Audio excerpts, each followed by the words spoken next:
பூவான நெஞ்சம் பூண்டவன் புவியில் தமிழர் நாட்டை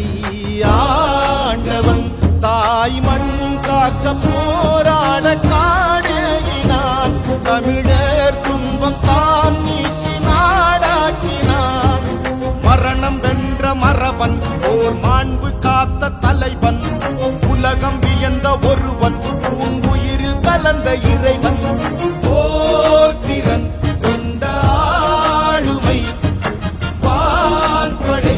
அந்த மேதமை திருப்பி அடித்து திசையை காட்டி தேசம் வென்றவன் தேசமே பிரபாகரன் சுவாசமே பிரபாகரன் தமிழ் இனம் உரை மனம் நிறை